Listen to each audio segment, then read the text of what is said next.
Robb Stark is indisputably one of the most important characters for the first couple of books of A Song of Ice and Fire, but doesn't have any chapters from his point of view. He doesn't get a voice. Let's rectify that. Hi everyone, this is Robert. Welcome to Deep Geek. On this channel we cover the best in fantasy books and TV shows. A Song of Ice and Fire, The Lord of the Rings, The Witcher and more.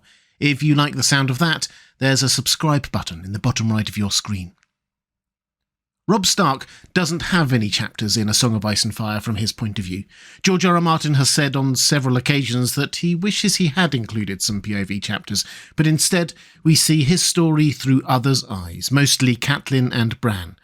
But they are hardly unbiased accounts, so what did the story look like from Robb's perspective? There are obviously spoilers here for the books and TV show. At the start of the story, Robb is just 14 years old. He is the oldest son of Ned and Catelyn Stark and brought up to understand that he would be Lord of Winterfell one day. That is quite a lonely upbringing, knowing that no one can truly understand what you must become, but he finds peers and friends in Theon Greyjoy, a ward of his father and the only living son of Balon Greyjoy, and Jon Snow, a bastard son of his father, he thinks, so around his age but not a threat. And the three of them form a friendship group of sorts. As the story of A Song of Ice and Fire starts, Ned has taken Robb, Jon, Theon and Bran off to witness the execution of Garrett, a deserter from the Night's Watch. It's evidently not the first time that Robb has seen this kind of thing, judging by the way he talks to Bran about it, and it's a useful heads-up about how much Ned's morality and worldview has rubbed off on his children, and particularly Robb. This will be very important later on. It's on the way back from that Robb discovers the direwolf pups. Yes, Robb does. We often think about this encounter from Bran's perspective or Jon's, but in the books it's very much a Robb-led thing.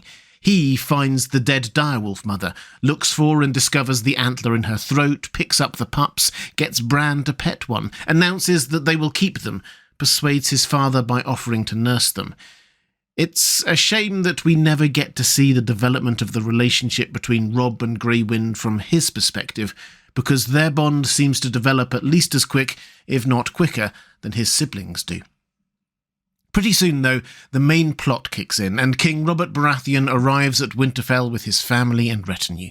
Robb obviously plays the dutiful elder son, and as an aside, this may even be the first time he ever met the man he was presumably named after, Robert Baratheon. Anyway, the bigger personal issue that arises here is that Robb meets Joffrey, and they don't get on. It spills over in the practice yard where the Stark and Lannister children are being trained.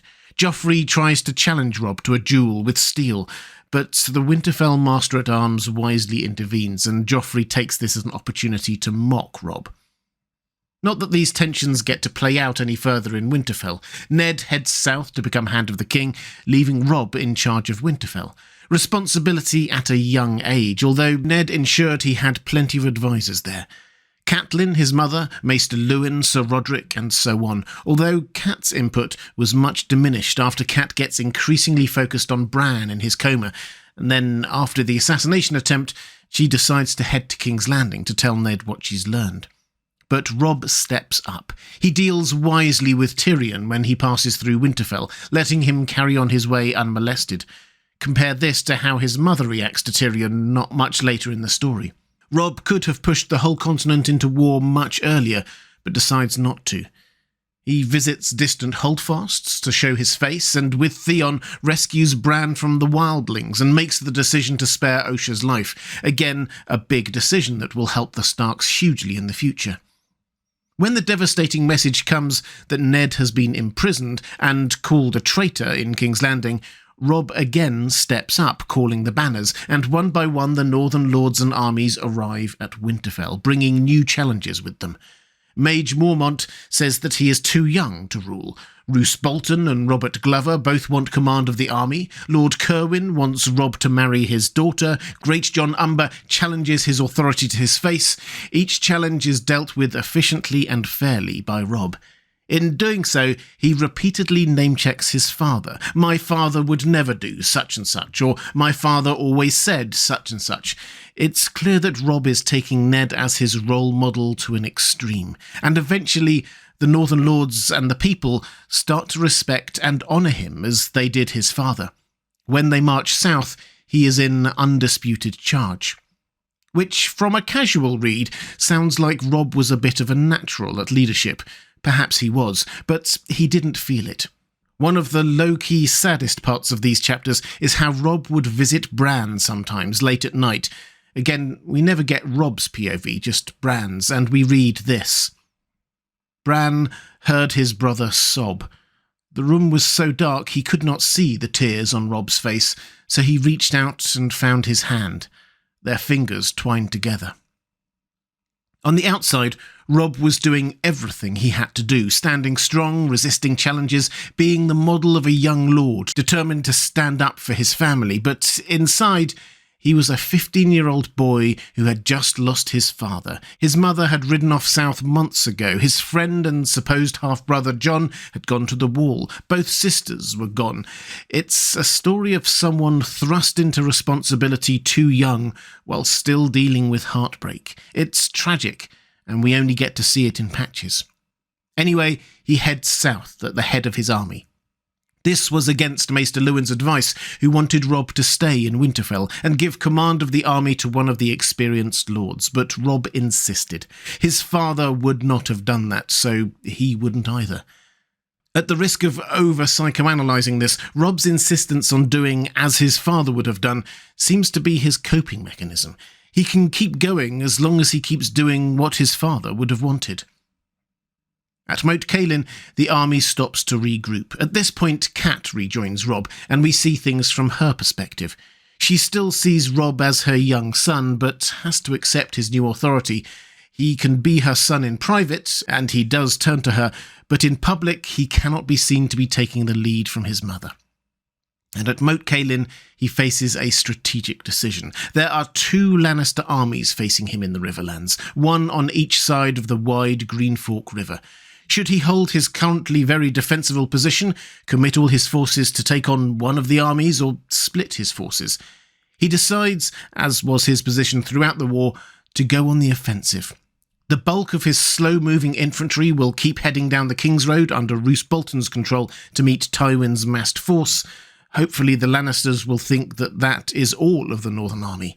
Meanwhile, a smaller but more mobile force will cross the river at the Twins and ride to the aid of the besieged River Run, trying to catch Jaime's army by surprise. This is a great move. Making Roose Bolton head of the main force may have had longer-term consequences, but he probably was the only Northerner able to go toe-to-toe with Tywin's force and emerge with most of his army intact. And taking Brynden Tully the Blackfish with him to River Run was a masterstroke. Without his expertise and knowledge of the area, the ruse would have been rumbled much earlier. But of course, in order to get over the Green Fork, they would need to negotiate with Walder Frey, who owned the only crossing that far north. Robb decides to send his mother to negotiate on his behalf, trusting to her greater experience and understanding of how the Freys operated. It's hard to say whether Cat could have got a better deal. She certainly thinks she got the best deal she could, and Walder Frey was certainly a tough negotiator, but still, time was against them, and what emerged was a very high price to pay. Regardless, from Robb's perspective, she presents him with a take-it-or-leave-it deal from Walder Frey, the central part of which is that he must marry a Frey. Robb will have grown up knowing that who he marries will probably not be his decision. His parents had never met before they were wed, for example, so although this will have been an unwelcome development, it will have been understandable to him. Like his father, he decides to just suck it up and hope that the marriage turns to love in the long run. Which leaves Robb free to head to River Run and try to catch Jaime by surprise, which he does. The actual Battle of the Whispering Wood is a huge personal success for Robb. He and Grey Wind, now huge and battle-ready, charge into their opponents. The damage they do gets recorded by bards and starts creating a legend, the Young Wolf. He can become his dire wolf. With his dire wolf by his side, he is unbeatable, and so on. Robb follows his victory at the Battle of the Whispering Wood with another at the Battle of the Camp, scattering the remaining Lannisters besieging River Run and forcing Tywin to retreat back to Harrenhal. All in all, a very impressive start to the war by Robb, and he sets himself up in River Run. It's there that the news comes that Ned has been killed on Joffrey's orders. This obviously ends any hope that the war might be stopped anytime soon, and brings us right back to that initial clash between Robb and Joffrey. This is now personal. And this is when Robb is made king. It's a small but important point that he doesn't seek it or seemingly want it.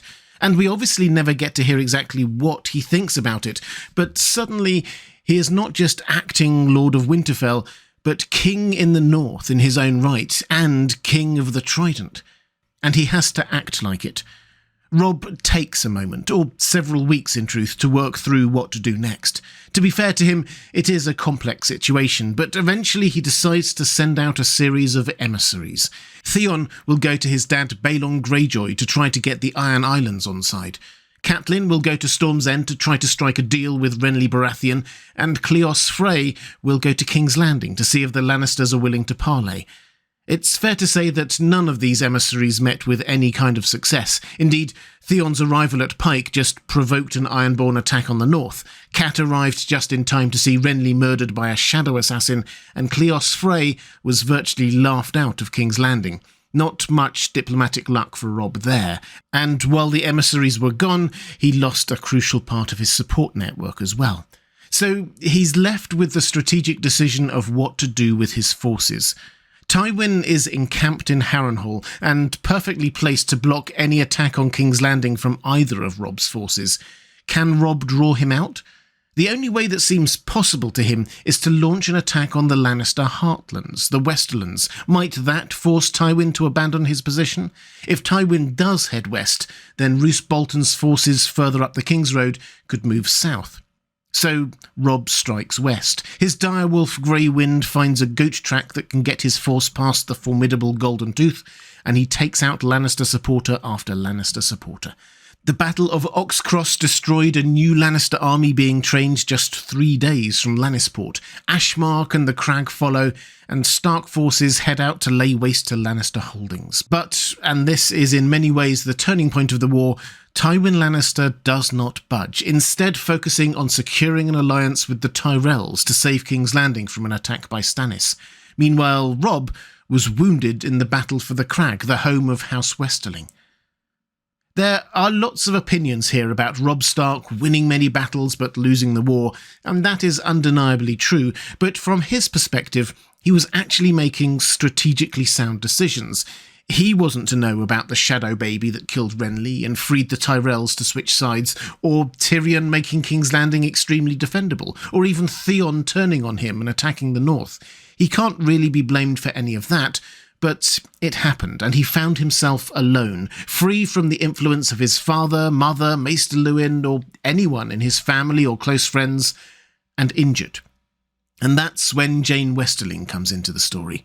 On the show, she was called Talisa and came across very well, from an Essozi background, healing people and genuinely falling in love with Robb. But in the books, she is Jane Westerling, daughter of a lord captured by Robb earlier in the war, and a mother who is probably in league with the Lannisters. There is a theory here that Jane's mother set up all that followed, which is quite convincing on some levels. At the very least, it is a complicated situation. Robb captures the Crag, Jane's home, but is injured. She nurses him back to health, while he learns about how one of his best friends, Theon, has murdered his two brothers, Bran and Rickon, and Winterfell has fallen, and somewhere along the line, the two of them sleep together, taking her maidenhead, which was a big thing in those days. So Robb, feeling honour bound, marries her on the spot. History turns on moments like this moment, and this moment is about Robb's honour. I'm sure that Robb thought about what his father would do even then, but the Freys just thought about the broken promise for Robb to marry one of their own. They withdrew their support. Putting his strategic head back on, Robb here has no option but to abandon his position in the west and head back to relative safety in Riverrun. Of course, all this happens off-camera. As readers, the first we hear of it is with Arya at Harrenhal, where the Freys are all screaming about betrayal, and Roose Bolton rather symbolically sets out to hunt wolves. Arya hasn't got the foggiest idea of what it all means, but in retrospect we do. The first we hear about Robb is when he returns to Riverrun, a chapter we get from Catelyn's perspective. In the meantime, a lot of things happen. Edmure Tully, keen for some glory, defeats the Lannisters as they try to cross the Red Fork, preventing them from heading west and confronting Robb.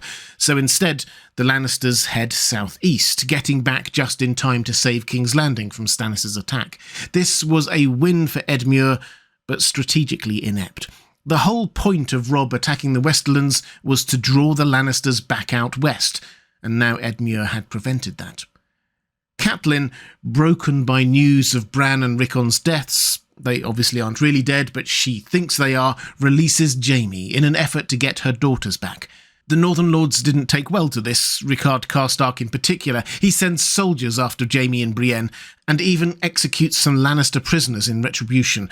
Robb has no option but to execute Rickard Karstark, which makes an enemy of the Karstarks as well as the Freys. Then Robb learns that Roose Bolton has ordered the attack on Duskendale, his soldiers committing what we might today consider war crimes, and told to do so in his name. The attack on Duskendale is often overlooked in studies on the War of the Five Kings, but it's very important. It pushed Robb to a slightly insular position. Just weeks earlier, he had been heralded as the King in the North by everyone. Now all those who heralded him seemed against him. The Freys thought him an oathbreaker. Roose Bolton and the main bulk of his army had committed an atrocity in his name. The Karstarks hated him, and even his own mother had gone against him. Robb's reaction was to retreat into himself. The only people who seemed to understand him now were his new wife and in-laws. As always, though, his instinct was to go on the attack. He persuaded Edmure Tully to marry Roslyn Frey in an effort to get the Freys back on side. It's a fair move. One of Walder's daughters would still marry one of the Lords Paramount. Little does he know that Walder Frey and Roose Bolton are by this time dealing with Tywin Lannister to betray him. Robb's plan is to head back north to the twins to marry off Edmure, then further north to get rid of the Ironborn who are holding so much of his lands. Basically, he has accepted that his campaign in the south has come to an end. He has overextended and needs to head back to secure his heartlands. If he succeeds, then he basically cedes the south to the Lannisters, but perhaps ensures that the north and riverlands remain his. We all know what awaits Robb at the Twins, but before that, he makes a decision that will probably be very important in the last two books. He decides that he needs to name an heir. He believes that his natural-born brothers Bran and Rickon are both dead. Arya is missing, and Sansa is now married into the hated Lannisters, so he almost certainly, we never 100% see this in the books, but all the indications are there, that he names Jon as his heir as Lord of Winterfell and King of the North, even though Jon is technically a bastard and Catelyn, his mother, is against it. Expect this to be a big issue in the Winds of Winter. He also sends Mage Mormont and Gelbert Glover into the Neck to get Howland Reed on side. Again, expect this to be important in the Winds of Winter. Robb himself leaves his new wife at Riverrun and heads north with his army to the Twins. We see what happens from Catelyn's perspective. Edmure Tully and Roslyn Frey are married, but then we have the Red Wedding feast. Robb and his mother Catelyn are killed. The Starks are deposed, and the Boltons take over as Wardens of the North. I am sure that the Starks will get their revenge in the end, but for Robb, his time is done. Grey Wind is killed too, and Robb's body is paraded around with his wolf's head. So, how do we assess Robb's role in the Song of Ice and Fire? I think we should treat him sympathetically, accepting that George R.R. Martin never gave us his point of view. He probably was more connected to his direwolf than many of his siblings. He definitely tried his best to do as his father would have done on the world stage. On his own terms, he acted with honour. Yes, he won many battles, but lost the war. But him losing the war was more to do with Tywin's strategic mastery, Edmure's lack of understanding, and his own need to cling to his father's honour as a coping technique for his own loss, as it was anything else. Should we damn him for that? Personally, I think not. Robb did not want to go to war, and when he had the chance, he tried to secure a peace. But pushed into a corner, he always won whatever battle was put before him. Robb Stark may not have been one of the most obvious heroes of A Song of Ice and Fire, perhaps because we never got to see the world from his point of view, but ultimately he was a good man overtaken by events. Bloody events. I hope that Westeros history judges him kindly. If you'd like to see more videos unpacking the story of A Song of Ice and Fire, please click on the link to the left of your screen now. Or if you'd like to support this channel and get more content exclusive for patrons, please click on the link on the right of your screen now. That's all for now. Thanks for watching. I'll see you again soon.